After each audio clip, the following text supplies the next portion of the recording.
Hey everybody, welcome to Naomi's Scrappy Retreat. Yes, I am here. So I wanted to do something different. I tried to try to video this without me getting into the picture. And because of the way I'm working and I'm trying a new video setup, it's just not working. So this is how you're gonna see me and this is how it is. So I'm in my little flip-flop kind of half shoe type shoes and just really comfy. I'm getting ready to make dinner and I wanted to share with you a fun, quick, mostly quick way to make mashed potatoes and a meatloaf using an Instapot, and it's gluten-free. Now you could adjust some of the ingredients to make it gluten-free. I used to use saltine crackers all of the time, or the Ritz crackers, my favorite. But since we're gluten-free, we can't do this. However, I have found a sort of similar comparable, and I think this is backwards because of the way I'm videoing this, but it's a gluten-free by Lance. It's actually a really good cracker. They make the little crackers with cheese and peanut butter. But before I get off on a tangent like I always tend to do, I just wanted to show you real quick what we're gonna do. I have pretty much everything I think that I need laid out, and so we're just gonna get right into it. Now again, this is just showing you one of the many ways I make meatloaf. And if you have a favorite meatloaf recipe, just know that you can use that and put that into your Instapot and it'll turn out just as wonderful. So let's get started. So first I'm gonna go ahead, I wasn't sure exactly what to do, but let me go ahead and we're going to just spray the cooking pan out a little bit. I don't know why, but mine sticks like really bad. So if I put potatoes in here, you can see the indentation of potatoes in the bottom when I get done. I don't know why. And the potatoes don't taste any different, but that's how it is. So, okay. And while we're gonna do that, we're just gonna peel some of these potatoes in the sink. So you don't need to see me peeling potatoes, and you really can't because of the level of the camera. So what I'm going to do is I'm just going to pause this, and then when I get done with potatoes in there, I'll show you what I've done. And then you can use as many potatoes as you want. You can use whatever kind of potatoes you want. Just know that this will work for a different variety. And I am going to make mashed potatoes. So the only thing I'm not going to show you right now with the ingredients is that I'm going to use heavy whipping cream and butter. So I'll show you that later. So I'll be right back. So with the magic of editing, well, actually just pausing, our potatoes are done. I actually used 4, they're kind of, honestly, I don't know if the bag says russet or not. They look like a russet potato. I got them from a different store, which they mark their stuff differently. So, but 4, and all I did was I covered the bottom a little bit. Now, I thought I had some chicken stock, but I don't. So you can either use chicken stock or you can use water. I chose actually to use a cup of water, and then I just added some chicken bouillon, which is gluten-free, and it's from Herbox. I get that at my local grocery store, and I really like it. So I try not to use it that much. I prefer to use more natural, like making my own stock and broth and stuff, but I just haven't really done it lately. So I haven't actually cooked a whole chicken. I have one in the freezer, but I haven't cooked one recently. So all we're going to do is just add that to it. What it's going to do is just help give it some moisture, but it's going to help, you know, steam and do all of the fun things that the Instapot does. So we're just going to set this aside for a minute. And so what we're going to end up doing, which actually I might be able to do now, but I don't know if I'm going to. I have one of these. This one did not come with my Instapot. I ordered a separate package, and so this one is I love much better than what came with my Instapot because it has the little rubber handles on it. The one I had previously I burned myself. So I always burn myself and cut myself. So this helps me to hopefully not burn myself as much. So I'll actually go ahead and mix up the ingredients, and then we'll go from there. Again, if you have a favorite meatloaf recipe, please use that. This is something I am throwing together because these are the ingredients I have available. I was going to use a whole onion. Well, I was going to use an onion, but I don't have a small onion, and so all I did was I went out into my little container garden that I'm growing outside, and I picked some chives. So I'm going to go ahead and just chop up some fresh chives into it. And then I also went ahead and I have some fresh basil, some fresh parsley that's out there. And so I'm just going to put those inside of this. Now you can use whatever, again, whatever herbs you want. These are fresh. And so please note too that when you use fresh versus dried herbs, the taste does change because the potency of the herb is different in the dried form than it is in the fresh form. So let me go ahead and chop these up, and we will start working on our meatloaf. Now, what I can tell you that I did is I had a package of chicken breast, the ground chicken breast, and then I had a 1 pound, that's 1 pound, and then I had a 1 pound package of ground beef. But the ground beef, I guess when I bought it, I wanted a hamburger, I'm guessing, because there was only a small portion taken off the end, and then I put it in the freezer. So I may have had an eighth of a hamburger, I don't know. So that's what I have to work with right now. So that's what we're gonna do. So right now I'm just trying to clean off the extra little pieces that I don't want inside of my meatloaf. And then I'm just going to chop these up pretty fine. I haven't measured, so I really don't know how much is here. I took a handful. I have 4 started chive plants out there, and they really needed pruning, mostly so that they will grow. They're kind of spindly right now. Now, chives are one of those perennials that will come back year after year. I'm not really sure for how many seasons, but I had them a long time ago in a place I used to have.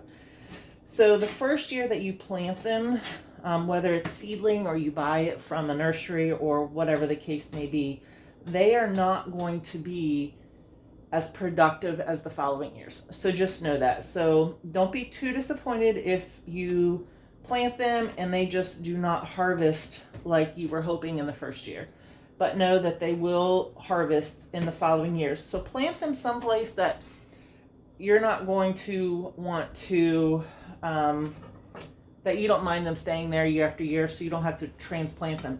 But again, I don't know, like the time zones, I don't know how the time zones affect it. I'm assuming that with colder time zones, that's going to affect their longevity, and maybe even turn them into an annual. But again, I don't know that. I just know that where I am, and honestly, I don't even know this time zone, mostly because where I live, I never thought about planting before. So this little container gardening that I'm doing is kind of just an experiment. What I learned today is that, so now I'm just chopping up some parsley. So what I learned today is that the garden that I thought gets at least 6 hours only gets maybe 5. So that is going to hamper the growth and probably the output of what I do have in the garden. So I'm a little saddened by that, but it was kind of an experiment with my neighbor and his family and myself anyhow. So we'll see what happens. It could turn out fine, and I don't know. One of the plants that, and I'll do a garden thing later, maybe tomorrow or something. But one of the garden things that I do have planted is actually, oh, this smells so good.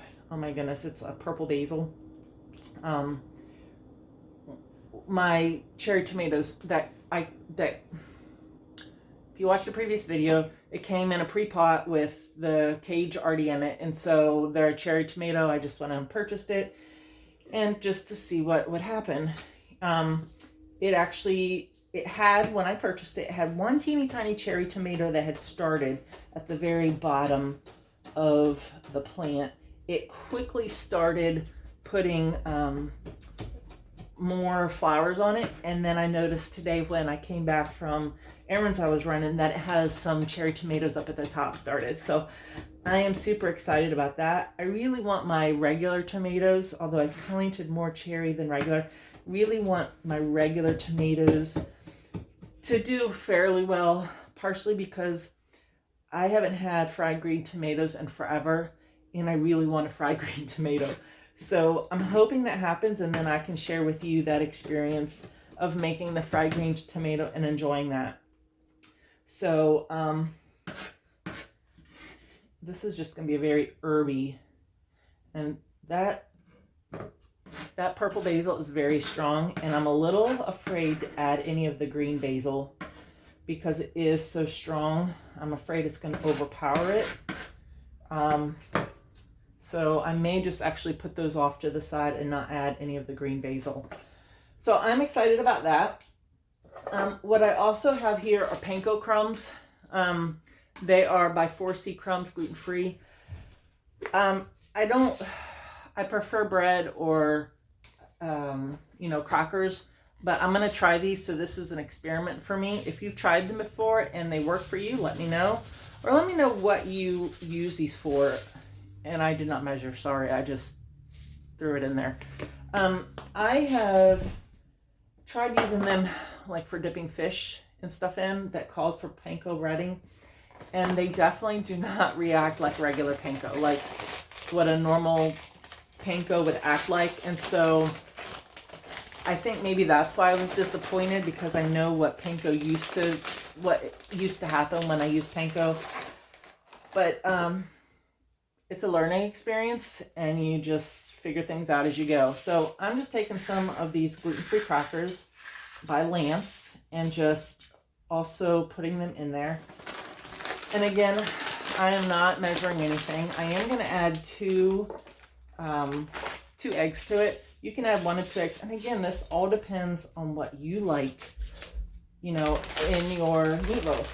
So before I get started, I have La Choy marinade sauce. It's teriyaki. I'm going to add just a touch of this. I'm not going to add a lot. It will help add a little bit of flavor, but it'll also add a little salt. And the guys who used it last, well, maybe. The guys who used it last really put it on here. So let's try this again. Maybe I'll use it. Oh, there it is. So did you like the face I just made? So I'm just going to, again, add just a little bit. Maybe half a teaspoon. And again, this is more for the salt factor and nothing else. And then I'm just going to add fresh ground pepper. You can add regular ground pepper or whatever seasoning you want.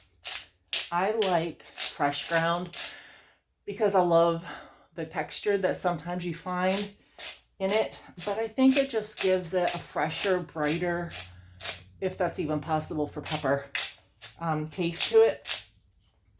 And then I was telling you in my last video about Byler's, and they make this natural garlic, salt, and pepper mixture, and it's got lots of different seasonings in it. And so I'm just gonna add some of that to it as well. I love this. I either use that or I use the McCormick roasted garlic. Really love that. And then the last thing I'm gonna do is I'm gonna add McCormick's Perfect Pinch. It's lemon and pepper. This is one of my favorite spices to use. And the Perfect Pinch by McCormick is still by far, for me, the best combination of lemon and pepper. And if you can't have salt in your diet, I want to encourage you to buy this, because this literally gives you a salty or a salted type taste to it. Now, I'm supposed to have salt in my diet. I'm supposed to have extra salt in my diet, but I love the flavor of this. I use it in fish. I use it on chicken. I use it in beef. I use it in casseroles. I use it in everything. I love this stuff. So in order to not get my hands messy, I'm just going to put on gloves. Now, I will do this one. I'll either do this with or without gloves. So, and then I'm going to mix it. I think I have, I do not have everything in, so strike that. Hold on just a second. I got out a pepper, and I wanted pepper. I actually got out several peppers. So I like adding color and variety to what I make, partially because that makes a healthier diet when you add color and variety. there are so many beautiful colors out there. And I love that I was able to add some purple basil to this. Now I'm going to add added some green chives. Now I'm going to add some orange pepper. And it's just, you know, I just love adding color, and it adds such flavor and contrast and just a lot of goodness to stuff. So, so again, just a rough chop. Now I will say, going back to the potato, you know, I used to watch a lot of cooking shows and they talked about the consistency of your cutting. That's not me. So I am not consistent in my chopping at all. I know, I mean, it sounds reasonable to me that everything cooks evenly if it all is the same size. I mean, that makes sense. However, I do not have mad knife skills. So if you want me to make everything uniform and even, you might as well add 15 to 20 minutes onto something. And I'm not kidding. For food. But I like that foods come out with different textures and different, I guess different textures, different sizes. So I like all that. So for me, it's not a problem. But you do as you need to do. So I just want to let you know, if you saw in my bowl and saw those potatoes, they were not all the same size. Now let's see if I can get these gloves on since I just washed my hands. It could be a little funny, but you know, we'll see. So I may have to speed through this part because it could take me a while. See, I should have just chopped the veggies evenly and it would have been fine. Because look, you see that? Well, let's try this one. You know, if anything, we're getting a laugh today, or at least I am, and maybe you can laugh at my expense. I don't know. It's so funny. And do you hear the sound? I love the sound. Okay, so it doesn't have to be perfect. We are just, you know, just trying to get them on so they can mix up a little. And you know what I forgot? Did you see what I forgot? Good thing I had them laid out. Because you know what? I'd forget my head sometimes if it were not attached. So let's just do that. And we'll do that. So part of the reason I'm adding gloves here is because I still am going to make my, I'm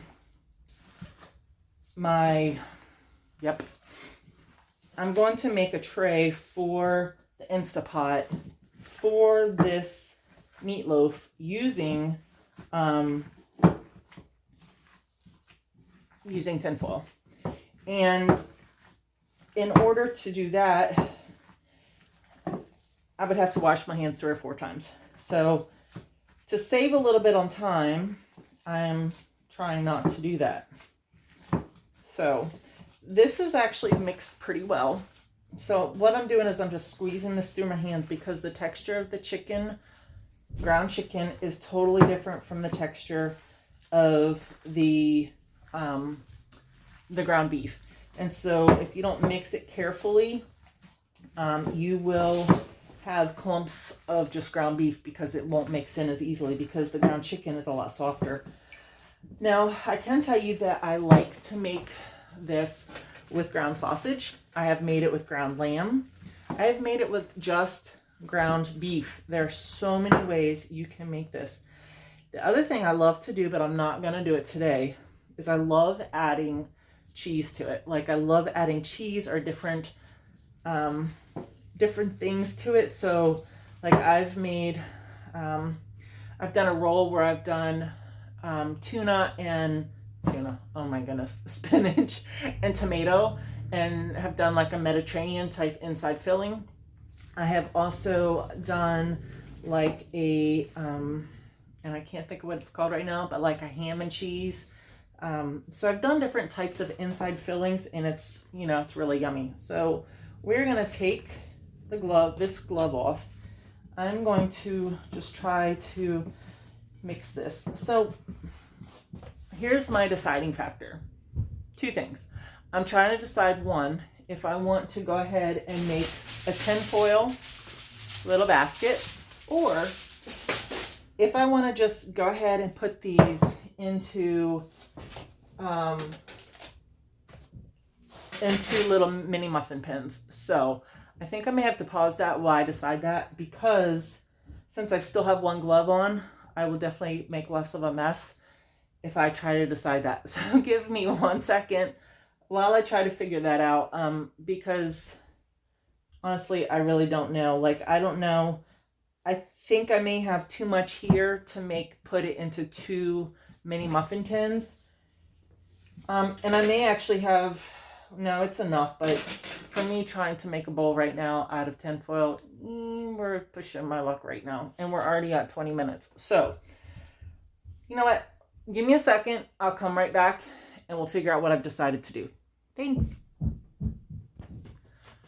Okay, so what I decided to do is to go ahead and put them into tiny muffin pans. So I have extra meat left over. I have probably, for me, enough to do 2 hamburgers. So I'm going to love these for a hamburger.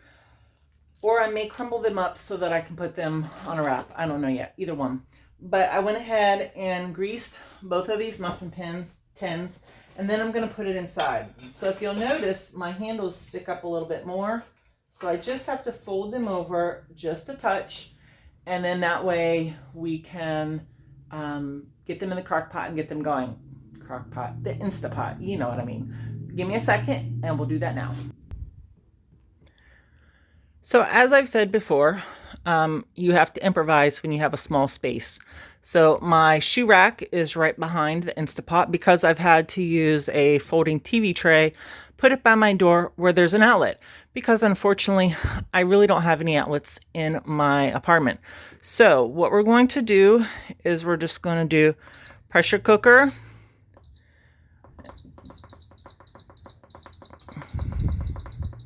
And we're going to do 25 minutes. And we're just going to let it go. And then, oh, can you see that? There you go. So then, the light. So then in 25 minutes, we are going to let it slow release for 10 minutes. And then we're going to come get this. And then we're going to make our mashed potatoes. So stay tuned. So I'm cleaning up my mess and realized I forgot 2 things. Garlic, and I was going to put jalapenos in it. I'm not worried about the jalapenos, but I love garlic in my meatloaf. So, and I guess I'll just have to rely on the garlic that I put in there from the mixture. So, anyhow, I guess I can't, they say, you know, talk, chew gum, or whatever, walk at the same time. Apparently, I can't talk, edit, do a video, and cook at the same time. I don't know. We'll see. So I know it won't make a difference, but I just wanted to let you know that was what I intended on putting in, but I forgot it. Okay, so we've reached the 10-minute mark. So now I can do a release. Always make sure you keep your hands back from all the steam. Get going up there. That still had a lot more steam in it than what I was anticipating. Usually when I do rice, it's like hardly any steam left.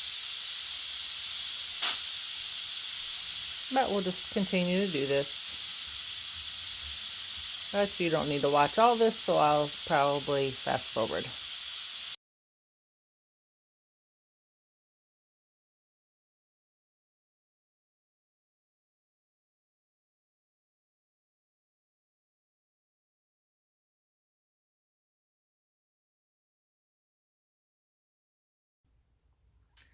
Okay guys, so I had a minor internet whatever issue. So while that was being taken care of and I couldn't record, I went ahead and just took everything out of the Instapot. So I took the meatloaf out and I actually drained it because there was a lot of liquid in it. So I also drained the potatoes. So I'm going to keep this and use it for something else, but this is how much liquid is left. Now, you could use that liquid, but Because I want to add a couple other things, it's going to be way too much liquid, and so I don't want to use that. The potatoes are already going to have the chicken flavor as it is, and since it's a meatloaf, I don't really want the chicken flavor. But I'm just going to add a little bit of heavy whipping cream. The fun ingredient is sour cream. Now, I have already I've already mixed the whey back in, but sorry, excuse me for the close-upness. If you notice a clear liquid on the top, it's just the whey. I would recommend to not throw it out, but to actually stir it back in, because it contains a lot of calcium and vitamins and nutrients. And so, and it also keeps the sour cream moist. Now, this is Daisy. It's my favorite. And no, I'm not sponsored by any of these people, but these are my favorites. So just to let you know. But I love to add sour cream for just an extra little something kick. So I don't know if that's going to be enough yet. So what I decided to do is to go ahead and make cheesy garlic potatoes. So as you saw, I already put the lemon pepper in that I talked about before.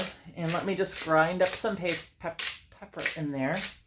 It's late. Like, for me, it's late. It's 6:11 at night. And normally I've eaten by now. I don't like to eat this late at night. So, and then we're just going to add some butter. And again, if you want to keep it healthier without the fats of the cream and the sour cream, you can totally use the leftover liquid, and it should be pretty much close to being enough of what you need to make your mashed potatoes to be nice and moist. So I'm just adding, don't count, I'm adding butter. I always add a lot of butter. These potatoes are not healthy. Not healthy at all. So I'm fine with that. But I'm just warning you. They're not healthy. They are gluten-free, but they're not healthy. And then the last thing I like to add is cheese. Now, I just found the Swiss Gear shredded cheese mix. I normally add like provolone or like sharp cheddar cheese. I love sharp cheddar cheese. So I normally add that, but I didn't this time. And this is just a good old potato masher. I like my potatoes to not be completely, I like them to have chunks on them. Like, I like to know that they're potatoes. Not everybody likes that. Some people, like to have, all smooth and creamy, which is fine. But this is my preference. You know what? I wish I had some of those fresh chives. But that would require me to go back out and get some more chives. So now I'm going to do is I'm going to add some garlic. It just comes in a squeeze container. This is not my favorite garlic. I couldn't find it when I went to the store last, and so I went someplace else, and this was the garlic they had. Honestly, it's not my favorite. I don't really care for it that much, but it does add the garlic. Now you could totally put fresh garlic in here, chop it up really fine. You could mince it, smash it out, and throw it in there and have smashed garlic. That would be fine. And again, these are just suggestions, so you can obviously do it however you want. So, and then I'm probably going to add about a cup of cheese in here. And I'm just going to stir that up some more. Now, what I can tell you is a lot of people like to, once you get to this point, you can do many things. You could add some ketchup to that and put it underneath the broiler for about 5 minutes or so to get it like a little crispy. Not crispy. Crispy's not the word but you know what I mean. The look of meatloaf. You could do that. I do not like ketchup. I know that's, again, un-American, but I don't like ketchup. So I usually use barbecue sauce. However, I think I'm not going to put any sauce on it. I'm just done eating it. So I think I'm just going to leave it as it is and eat it like this. But again, if you wanted like ketchup or something on top of it and to have that meatloaf look to it, you could totally put it on top, throw it in the under the broiler for 3 to 5, 6 minutes, and then it turns out nice and toasty. I guess toasty is the right word. So, oh my goodness, that smells amazing. So give me a second. Look at the cheese. Oh my goodness. So give me a second and let me get a plate because I forgot to do that. Let me get a plate and some silverware, and we will be right back to see how this tastes. So I wish you could have smelled the meatloaf when I was cutting into it. I could smell the fresh herbs, especially the basil. So I am so excited to try it. It is a lighter color again because most of the meat was chicken. And so I'm just going to put some mashed potatoes on my plate. These are so cheesy and stringy. Oh my goodness, I love it. So let's just try this and see what it tastes like. I am so excited for this. I haven't had meatloaf in forever.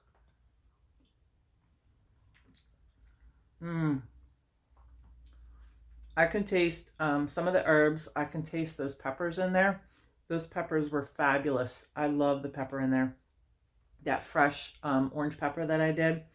You can taste a little bit of chive, a little bit of the basil, and it's not overpowering. Like, I was afraid if I put a little bit more basil, it'd be way too overpowering, but I love it. Like, you can taste a little, it's funny because you can taste a little bit of the chicken, you can taste a little bit of the beef.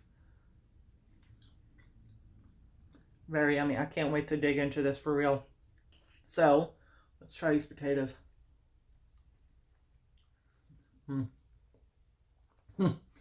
I love the combination of Swiss and Gruyere. I made a grilled cheese sandwich out of that with gluten-free bread the other day. Oh my goodness, it is so good. If you've never tried it, I would recommend it, and I hope I can find it again.